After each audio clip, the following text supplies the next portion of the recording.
Dulu Naila hanya gadis miskin dengan sepatu bolong dan mimpi yang dipandang sebelah mata. Tapi keberanian dan kata-katanya perlahan mengguncang panggung. Satu demi satu lawan terdiam. Bagaimana bisa seseorang yang tak punya apa-apa justru menyentuh hati seluruh negeri? Assalamualaikum warahmatullahi wabarakatuh. Selamat datang di channel ini. Di sini kamu akan menemukan berbagai cerita seru dan penuh makna. Simak kisahnya dan jangan lupa subscribe. Hari Senin pagi, matahari belum tinggi saat upacara dimulai. Langit sedikit mendung. Angin berembus pelan membawa bau tanah dan rumput basah. Barisan siswa sudah tertata rapi di lapangan sekolah. Sebagian masih mengantuk, sebagian lagi sibuk berbisik. Suara derap kaki terdengar seragam. Semua berdiri tegak, berseragam rapi, sepatu hitam mengilap, rambut disisir kaku. Dari kejauhan, langkah cepat terdengar memecah suasana. Seorang guru menoleh. Kepala sekolah yang berdiri di depan mikrofon mendongak. Matanya langsung menyipit tajam. Telat lagi, gumamnya. Sebelum suara toa menggelegar, memanggil perhatian seluruh barisan. Kalau datang terlambat, minimal pakai seragam yang pantas. Suara kepala sekolah keras dan menggema, menabrak pagi yang tadinya tenang. Beberapa siswa saling menoleh, lalu satu persatu kepala mulai mencari sumber masalah. Pandangan mereka akhirnya terkunci pada sosok di ujung lapangan. Seorang gadis dengan langkah ragu, berjalan cepat, tapi matanya tak pernah menatap lurus. Seragamnya kusam, bagian lengannya sudah mulai pudar warnanya. Roknya kusut dan agak sempit karena sudah lama tak diganti. Sepatunya bolong di bagian depan. Kaus kakinya tak sama warna. Naila lagi, bisik seseorang di barisan tengah. Gadis itu berdiri diam di sisi lapangan, menunduk. Nafasnya masih tersengal. Rambutnya diselipkan tergesa. Keringat tipis membasahi pelipis. Ia mencoba berdiri tegak, tapi bahunya sedikit gemetar. Sorot matanya kosong. Mulutnya tertutup rapat, tapi rahangnya mengeras menahan malu. Kepala sekolah melanjutkan kalimatnya tanpa menoleh ke arah Naila, tapi kata-katanya jelas ditujukan padanya. Sudah diberi peringatan, tetap saja tidak berubah. Anak-anak, kalian lihat sendiri, ini bukan contoh yang baik. Tawa pelan dari barisan belakang pecah, lalu seperti efek domino, menyebar menjadi gumaman dan senyuman mengejek. Ada yang menutup mulutnya sambil tertawa, ada yang mencolek temannya dan menunjuk-nunjuk. Naila masih berdiri di tempat. Matanya hanya menatap sepatu yang sudah tipis itu. Jari-jarinya mencengkeram pinggir roknya kuat-kuat. Hatinya panas. Tapi wajahnya tetap dingin. Ia tidak bicara. Ia tidak membalas. Hanya napasnya yang mulai tak beraturan. Seolah ada sesuatu yang ditahannya keras-keras agar tak pecah di depan semua orang. Kasihannya, gumam seorang siswa, setengah mengejek, setengah iba. Naila mendengarnya, tapi tak bereaksi. Ia tahu, ini bukan pertama kalinya ia jadi bahan omongan. Dan bukan yang terakhir. Tapi pagi itu, di balik diam dan tatapannya yang kosong, ia menyimpan sesuatu yang bahkan ia sendiri belum berani ceritakan pada siapapun. Bukan dendam. Bukan amarah. Tapi satu hal yang ia pegang lebih erat dari apapun. Sebuah keyakinan. Bahwa hidupnya bisa berubah. Di rumahnya yang berdinding kayu dan beralas tanah, Naila duduk bersila di dekat kaki ibunya yang terbaring lemah. Napas sang ibu terdengar berat. Sesekali ia batuk, kering dan panjang. Naila langsung menoleh, merapikan selimut lusuh yang menutupi tubuh ibunya, lalu menyodorkan air putih di gelas plastik buram. Minum dulu, Bu. Pelan-pelan. Ibunya hanya mengangguk kecil. Wajahnya pucat. Setelah memastikan ibunya kembali tertidur, Naila pelan-pelan mengambil buku tulis dan bolpoin dari bawah bantal. Lampu minyak menyala redup di sudut ruangan, menimbulkan bayangan kecil di dinding yang bergetar terkena angin malam. Di atas lantai tanah yang dingin, Naila menulis dengan kertas bekas bungkus cabai. Tangannya bergerak pelan. Bibirnya komat-kamit mencoba mengatur intonasi. Di pojok kanan kertas, tertulis dengan huruf besar, lomba pidato tingkat nasional. Ia mendapat info itu dari selebaran tua yang nyaris copot dari papan mading sekolah. Warnanya sudah pudar, tapi tulisan, gratis, untuk siswa tidak mampu, menarik matanya sejak pertama kali melihat. Naila membaca ulang syarat-syaratnya saat itu, diam-diam. Lalu, tanpa bilang siapa-siapa, ia tulis namanya dan masukkan ke kotak pendaftaran yang sepi. Naila, kamu serius mau ikut lomba pidato nasional? Suara Intan, teman sebangkunya, muncul dari belakang saat mereka sedang menyapu kelas. Nadanya seperti bercanda, tapi tatapannya menilai. Naila tersenyum kecil, tak menjawab. Mau jadi juara, dengan sepatu bolong gitu. Celetuk yang lain, kali ini dengan tawa. Naila diam. Ia terus sapu lantai kelas. Wajahnya datar, tapi matanya menyimpan sesuatu.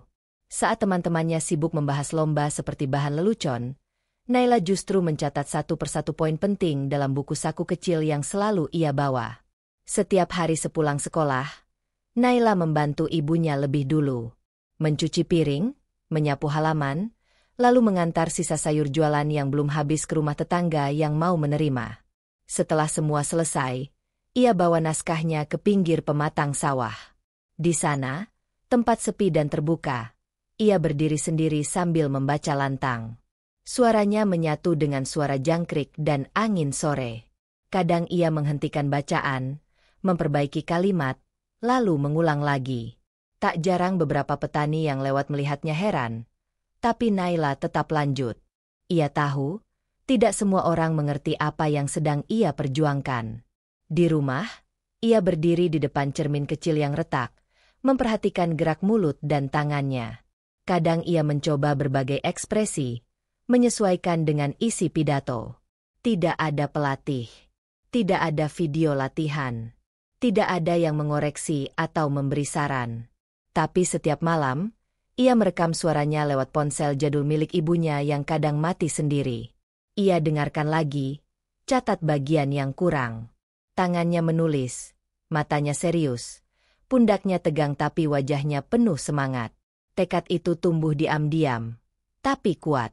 Dan Naila tahu betul, ini bukan soal menang atau kalah, tapi soal membuktikan bahwa dirinya layak. Dan satu kalimat yang ia ucapkan berulang kali sebelum tidur, hanya untuk dirinya sendiri, pelan, dan hampir seperti doa. Aku bisa. Aku harus bisa. Dan di luar jendela, malam terus berganti. Tapi harinya belum benar-benar dimulai. Babak penyisihan diadakan di kota kabupaten, di aula gedung dinas pendidikan yang besar dan dingin. Ruangan itu dipenuhi suara panitia yang sibuk mengatur peserta. Denting sepatu menginjak lantai keramik, dan sorotan lampu putih yang menyilaukan. Ratusan kursi berjajar rapi. Di barisan depan, terlihat para juri mengenakan jas, duduk dengan clipboard di tangan. Suasananya tegang tapi teratur. Naila berdiri sendiri di pojok ruangan, mengenakan baju batik sekolah yang sedikit kedodoran, sambil menggenggam lembaran naskah yang sudah kusut di tepi. Matanya menyapu sekitar. Dadanya naik turun pelan. Tak lama kemudian, seorang siswa laki-laki datang dengan langkah mantap. Penampilannya rapi, setelan jas abu-abu dengan dasi warna marun. Rambutnya tersisir rapi ke samping. Ia disambut dengan hangat oleh panitia. Itu Raihan, juara 2 nasional tahun lalu, bisik salah satu peserta di belakang Naila. Ia menoleh sebentar. Raihan sempat melihat ke arahnya. Dahi Raihan sedikit berkerut, lalu senyum kecil muncul di bibirnya. Senyum itu bukan ramah, lebih seperti bingung dan meremehkan. Kamu ikut.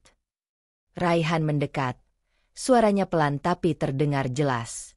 Ia melirik seragam Naila dari atas sampai bawah, lalu menatap wajahnya lurus-lurus.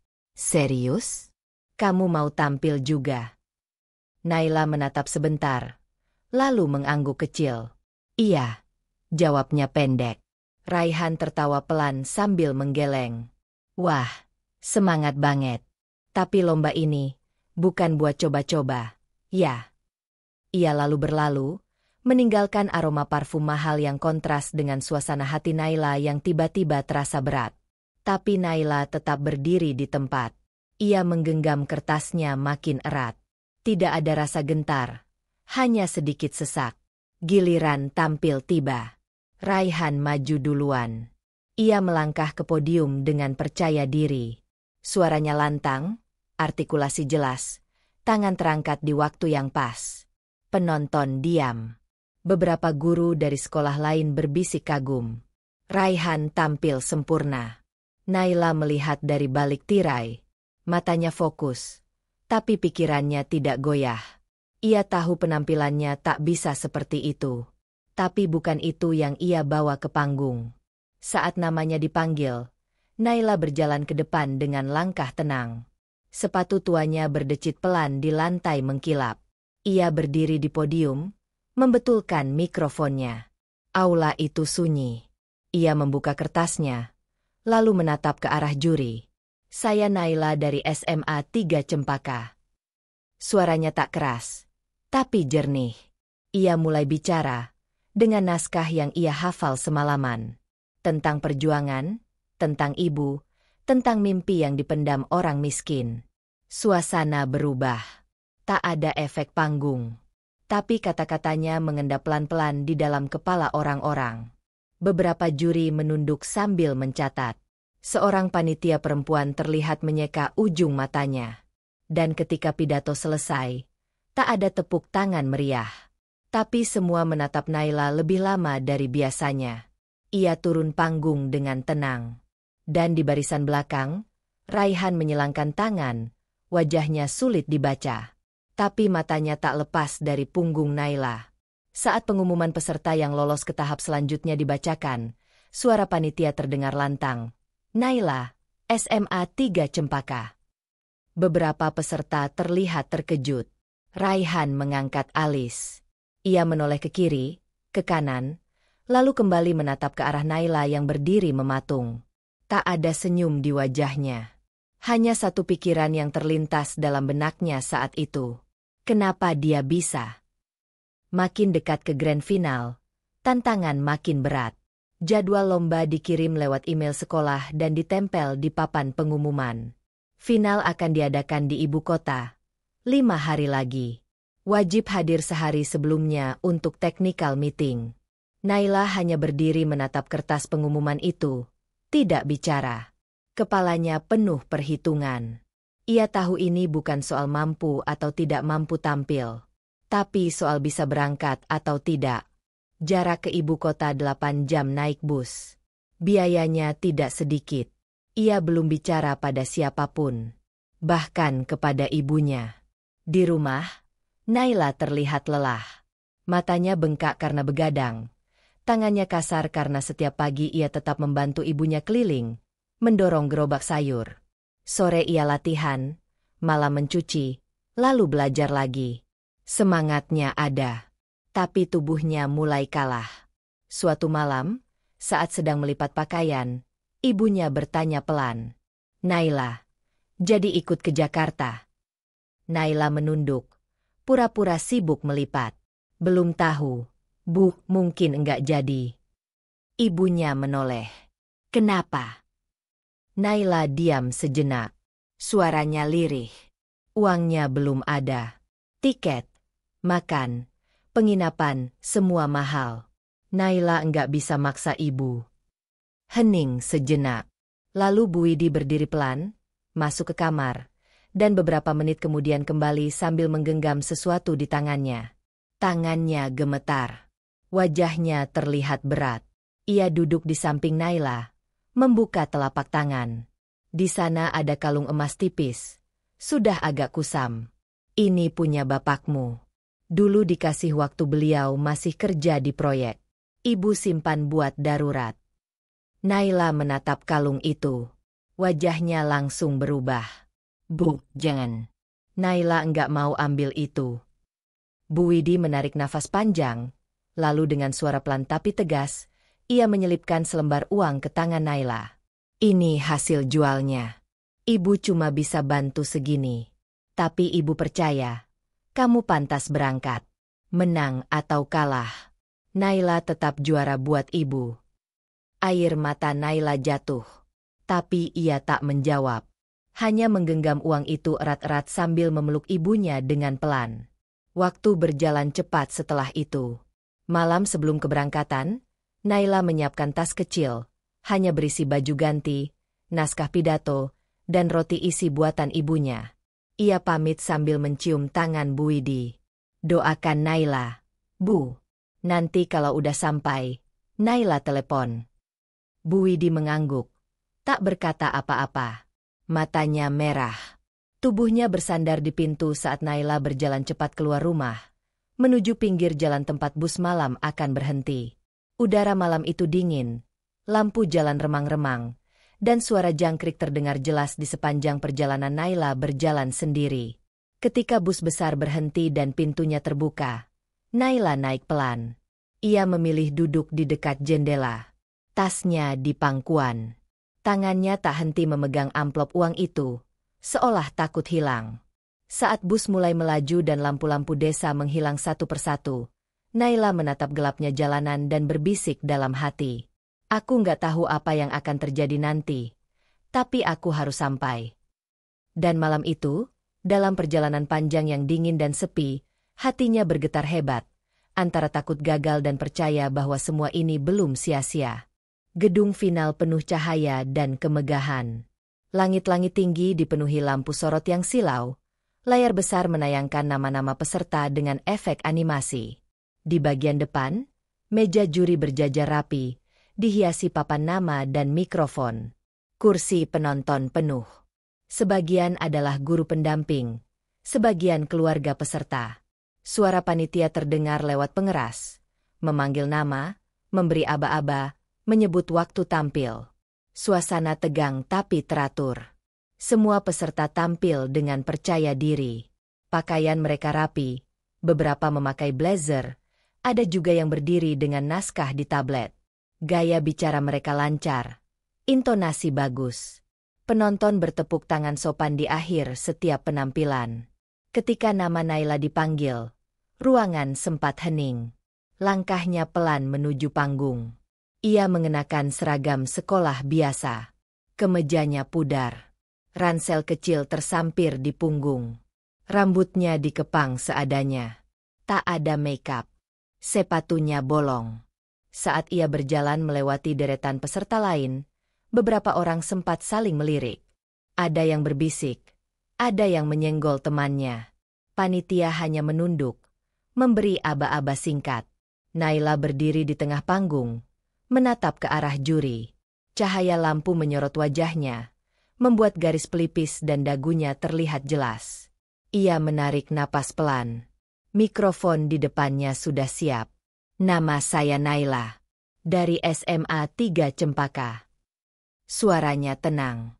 Tapi di balik suaranya, tangannya sedikit gemetar. Ia menggenggam naskahnya dengan dua tangan. Lalu mulai bicara. Tentang seorang anak yang tumbuh tanpa banyak pilihan. Tentang sekolah yang jauh. Tentang ibu yang sakit. Tentang mimpi yang dulu dianggap lucu. Setiap kalimat keluar dari mulutnya dengan tekanan yang pas. Bukan karena dia dilatih, tapi karena dia paham betul setiap kata yang ia ucapkan. Kata-katanya jujur. Nadanya tulus. Tidak dramatis, tapi menyentuh. Semua orang bilang, orang miskin jangan banyak mimpi. Tapi ibu saya selalu bilang, justru karena miskin, kita harus punya harapan.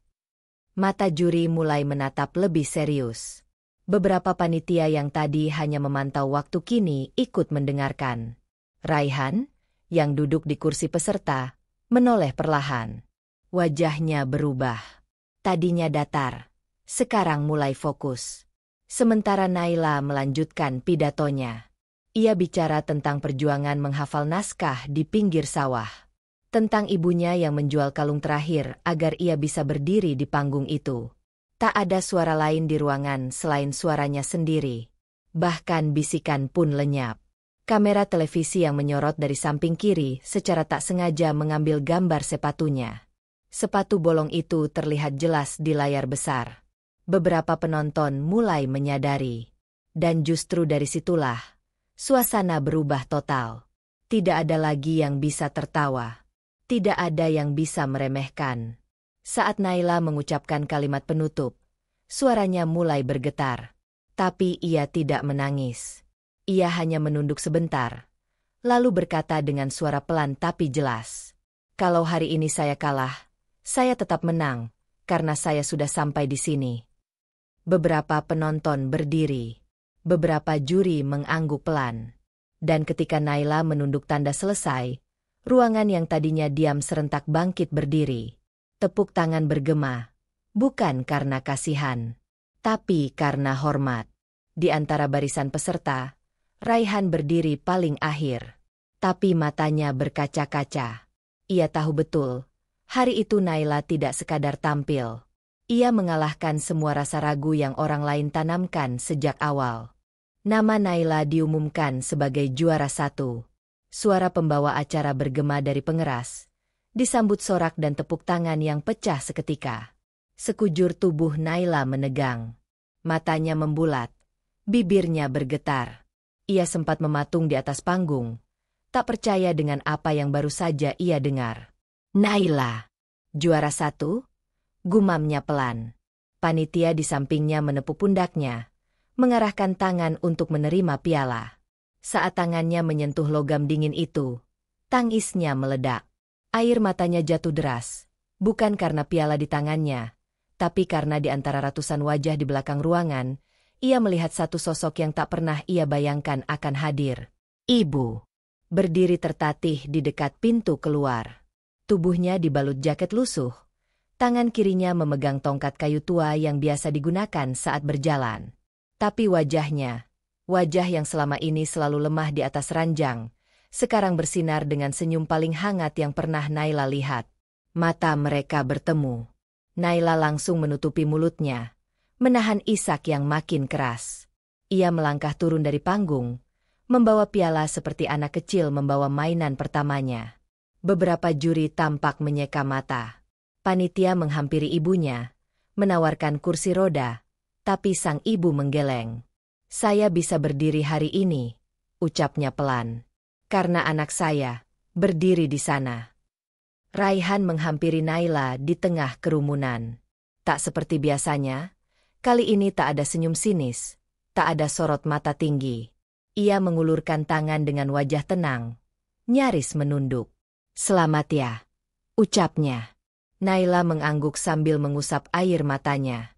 Raihan menatapnya lebih dalam, suaranya mengecil. Kamu mengubah caraku melihat arti kemenangan. Naila tak langsung menjawab. Ia hanya mengangguk pelan, lalu membungkuk sopan. Dalam hatinya, ia tahu, hari itu bukan tentang mengalahkan siapapun, tapi tentang membuktikan bahwa keberanian tidak lahir dari kenyamanan.